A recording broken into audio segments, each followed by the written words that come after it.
BJP विधायक सुरेंद्र सिंह का बयान। उन्होंने कहा कि अखिलेश यादव औरंगजेब की संस्कृति के हैं। जिस तरह औरंगजेब अपने पिता को मारकर गद्दी पर बैठा था, अखिलेश यादव ने भी अपने पिता के साथ वही करने वाले हैं और अपने पिता का सम्मान जो नहीं कर सकता वो प्रदेश और देश का सम्मान नहीं कर सकता। जी हाँ, बीजेपी के विधायक सुरेंद्र सिंह ने फिर विवादित बयान दिया है।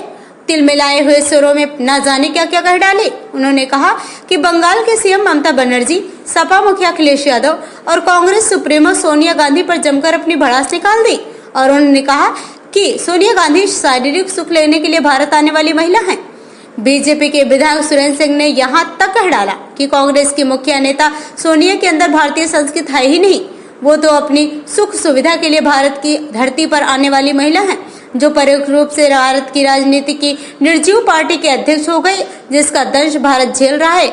उनका मुख्य उद्देश्य भारत को बनाना नहीं बल्कि कमजोर करना है। चाहे वह सोनिया जी हो चाहे राहुल जी, उन लोगों का संस्कार है ही नहीं भारतीय। तो जिस नेता के संस्कार भारतीय नहीं है, उनके चिंतन से, उनके चरित्र से, उनके व्यवहार पर भारत का भला होने वाला नहीं है। और तिल मिलाए हुए स्वरों में सुरेंद्र सिंह ने यहाँ कह डाला कि पश्चिम बंगाल के मुख्यमंत्री ममता बनर्जी लंकिनी है। उन्होंने कहा कि गुंडई के बल पर ममता बनर्जी चुनाव जीत गई, पर अब लगता है कि प्रजातंत्र में दल नहीं राजनीतिक सेना बनानी पड़ेगी। जिसकी सेना कमजोर होगी वह प्रजातंत्र पर हावी नहीं हो पाएगा। अब कार्यकर्ता नहीं, राजनीतिक रूप से कार्यकर्ताओं को काम करना पड़ेगा, तभी रोहिंग्या और मुस्लिम आक्रमणकारियों को जवाब भारत की धरती पर दिया जा सकता है। उन्होंने कहा कि लंका फतह होगा और लंकनी मारी जाएगी। वहीं सपा मुखिया अखिलेश यादव को भी औरंगजेब बताते हुए कह डाला कि अखिलेश यादव जी तो शुद्ध रूप से औरंगजेब की संस्कृति के हैं। उसी तरह भारत की प्रजातांत्रिक व्यवस्था में औरंगजेब तो हैं ही, वो अखिलेश यादव जी हैं। अखिलेश ने अपने पिता को मारकर हटाकर अध्यक्ष की कुर्सी पर बैठ गए हैं। सुरेंद्र सिंह ने कहा कि जो अपने पिता का सम्मान नहीं कर सकता वह प्रदेश और देश का सम्मान नहीं कर सकता। अब देखते हैं कि बीजेपी विधायक के इस बयान पर आखिर क्या हो सकता है। ऐसा उन्होंने बयान जो दिया है उस पर क्या कोई बात उठती है। ये थी हमारे संवाददाता इंडिया समाचार के लिए आनंद मोहन मिश्रा, ब्यूरो चीफ बलिया की खास रिपोर्ट। देखिए पत्रकार जी, मैं तो एक राजनीति का सामान्य कार्यकर्ता हूँ। संघ का स्वयंसेवक होने के नाते कुछ सत्य जीवन में सत्य आचरण करके राजनीति करने का भी स्वभाव बन गया। अब इस युग में सत्य आचरण के आधार पर आदमी राजनीति में कितना आगे होगा नहीं होगा मैं कह भी नहीं सकता, लेकिन जो प्रश्न आप सबने किया है, आपने किया है, मैं उस संबंध में ये कह सकता हूँ कि पूरी भारत में, भारतीय राजनीति में दो स्वरूप, दो जगह, दो दलों में दिख रहा है। क्षेत्रीय पार्टियों के आधार पर एक विपक्षी खेमा और राष्ट्रीय स्तर पर एक दुर्बल व्यक्तित्व के रूप में कांग्रेस का खेमा, और तो कुछ है नहीं। तो स्वाभाविक है कि कांग्रेस की मुखिया और नेता जो हैं उनकी संस्कृति ही भारतीय नहीं है। वो तो एक शरीर सुख के लिए भारत की धरती पर आने वाली महिला आज परोक्ष रूप से भारत की राजनीति की एक ऐसे निर्जीव पार्टी की अध्यक्ष हो गई, नेता बन गई, जो आज भी जो है भारत उसका दंश झेल रहा है। उनका उद्देश्य भारत को चलाना नहीं है, भारत को बनाना नहीं है। उनका उद्देश्य केवल भारत की धरती को बिना बोले कैसे कमज़ोर कर सकते हैं, यही उनका उद्देश्य है। चाहे सोनिया जी हों और चाहे राहुल जी हों, उन लोगों का संस्कार ही भारतीय नहीं है। तो जिस नेता का संस्कार ही भारतीय न हो, उसके चिंतन से और उसके चरित्र से, उसके व्यवहार से भारत का भला होने वाला नहीं है। बात है वो जो सूत्र का आप कल्पना करो मेरे भाई, जहाँ पर वोट के लिए सैकड़ों लोगों की हत्या कराने वाली महिला, तो मैं तो उसको शुद्ध रूप से कहता हूँ कि जिस आज अपने राक्षसी काल में जैसे थी वो लंकिनी थी, तो मैं तो उसको लंकिनी के रूप में मानता हूँ। लेकिन लंकिनी का भी नाश करने वाला पैदा हो चुका है। मोदी जी और जोगी जी के साधारण मंदिर, मोदी राम है तो जोगी हनुमान है, जोगी जी हनुमान है तो राम और हनुमान की जोड़ी सदाचारियों का, व्यापारियों का, नौजवानों का, पूज्य लोगों का सम्मान करने के लिए भारत की धरती पर पैदा हो चुके हैं। और न ममता बनर्जी जैसे राजनीतिक लंकिनी का चलने वाला है। ठीक है, उस समय है वो जो हम विदेशी मुस्लिम जो है कुछ आकर के बस गए हैं, उनके वोट के बल पर, गुंडई के बल पर चुनाव जीत गई है। अब तो लगता है कि प्रजातंत्र में दल नहीं, राजनीतिक सेना बनाना पड़ेगा, और राजनीतिक सेना लड़ेगी, और जिसकी सेना कमजोर होगी वो नहीं, प्रजातंत्र पर हावी नहीं होगा।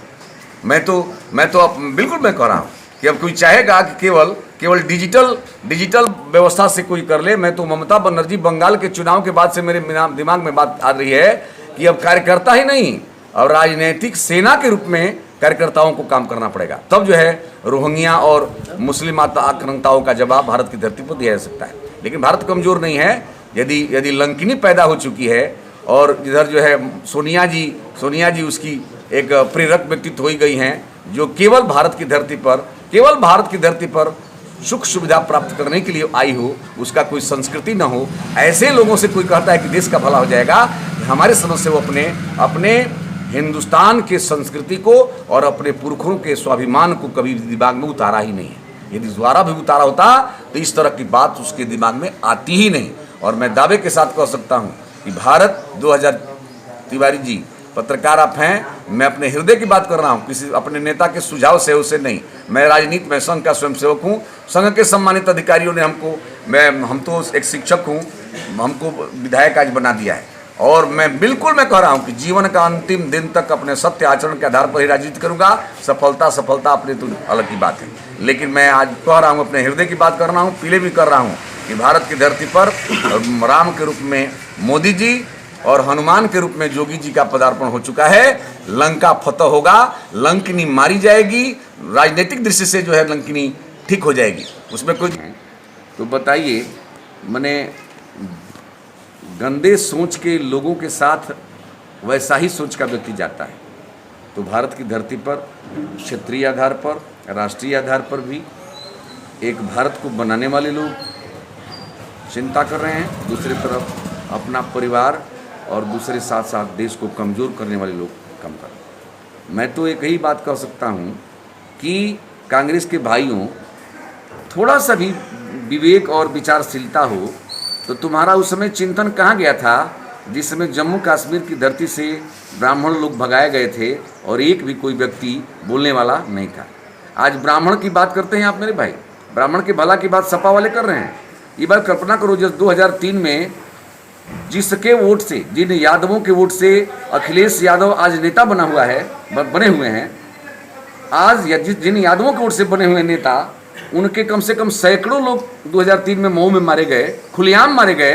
लेकिन धन्य हो अखिलेश जी, कुर्सी के लिए तूने अपने जातियों को भी, अपने जाति के लोगों का भी पुछार करने के लिए भी जो नहीं आता है, उसके कैबिनेट का कोई मंत्री नहीं आता है, और वो भी कहता है कि हम समाज चलाएंगे। अरे जिस जाति के आधार पर तुम आज नेता बने हो, उस जाति का जब तुम अब दुख में, विपत्ति की घड़ी में पुछार नहीं कर सकते, पीड़ा भी नहीं सुन सकते, ऐसे लोग कभी समाज का भला करने वाले नहीं।